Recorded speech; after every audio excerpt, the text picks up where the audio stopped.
26-year-old Breonna Taylor said she loved helping others as a EMT on the front lines in Louisville, Kentucky.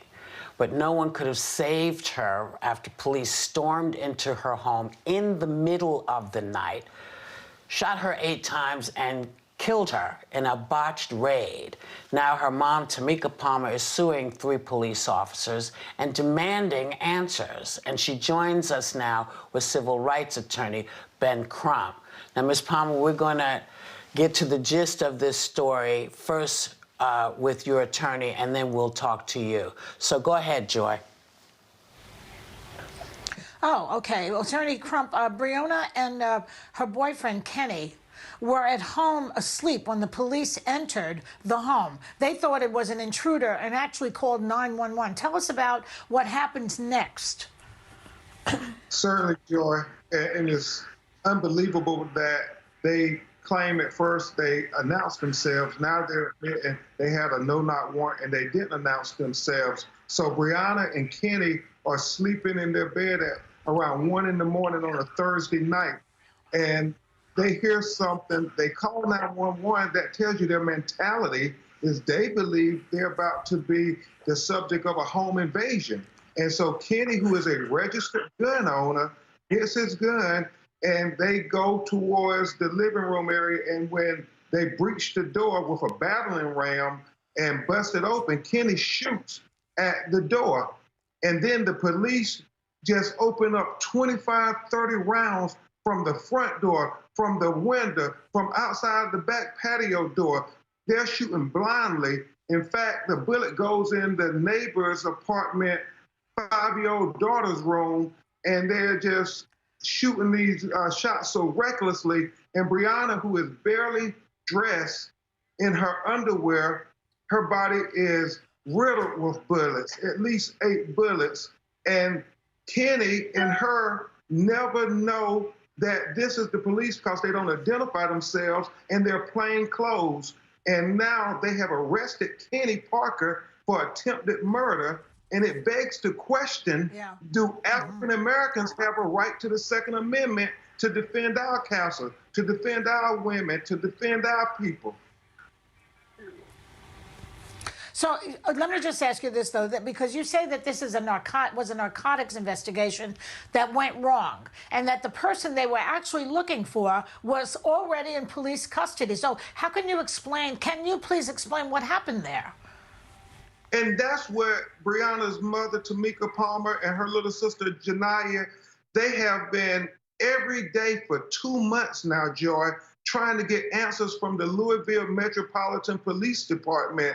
And as my co-counsel, Anita Baker, and I have discovered, they had the primary suspect of this search warrant in their custody. If they just would have checked, they would have said had no need to use a battering ram and do this dangerous no-knock search warrant. As Sonny can tell you, it's one of the most dangerous, intrusive manners that you can violate a citizen's Fourth Amendment rights because they don't know who you are. You coming in with guns, you move the certain way, especially if you're an African American, it's shoot first, ask questions later.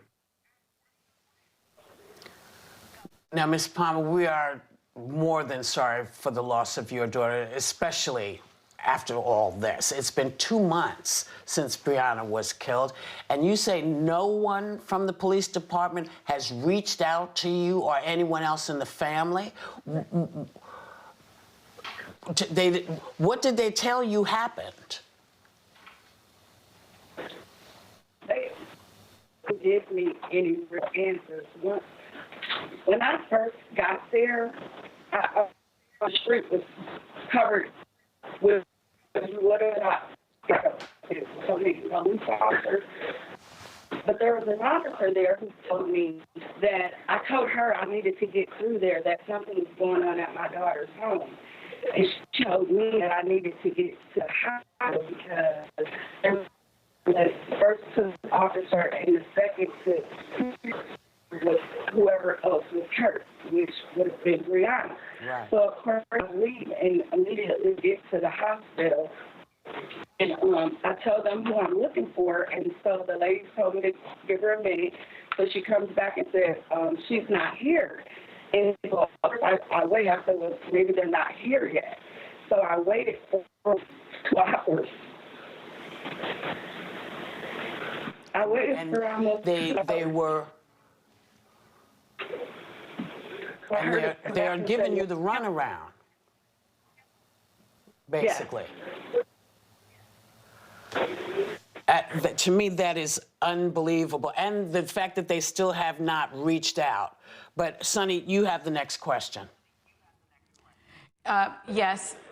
Ben, Attorney Crump, Kenny was arrested and charged with attempted murder of a police officer. But he was a registered gun owner and used it in what he believed was self-defense. And I just think we also need to mention that Breonna had no criminal history. No evidence of drugs was found in the home as a result of the raid, and she was an EMT and part-time nurse. I think that it's really important to mention that. But Kenny, doesn't her boyfriend have the right to defend himself in his own home? Because we hear so much about stand your ground and the castle doctrine.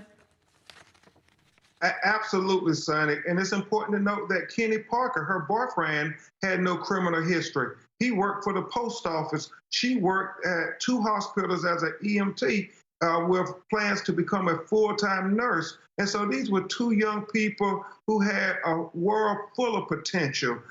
But for these police officers coming at 1 in the morning, Breonna would still be here. And everybody who has talked about her has said she was just an angel. She always tried to help people. Her family says she was the glue that brought everybody together.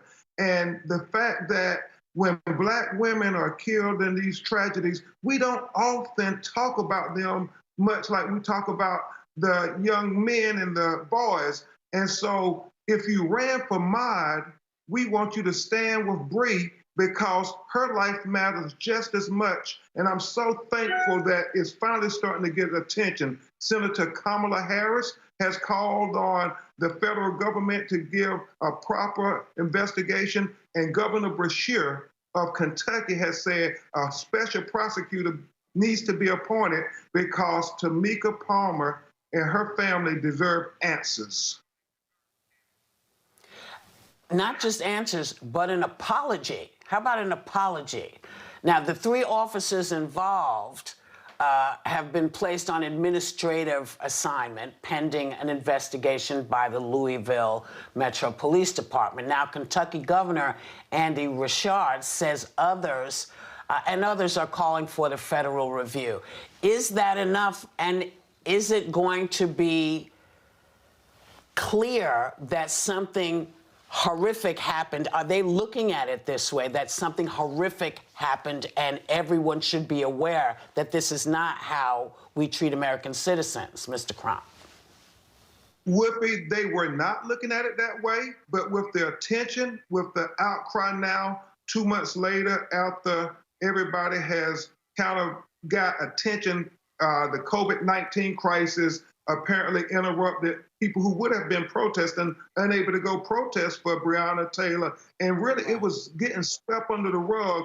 But now what we have to demand is this police chief who would have these officers so recklessly shoot into this apartment complex, which was predominantly African-American. I mean, you have bullet wounds from outside the door, outside the window, showing that they were blindly shooting in. Right. And Breonna, Right. I mean, she is in so her Ben, we have to go, but believe me, we are going to keep this story in the news, okay? Know that The View is going to help that happen.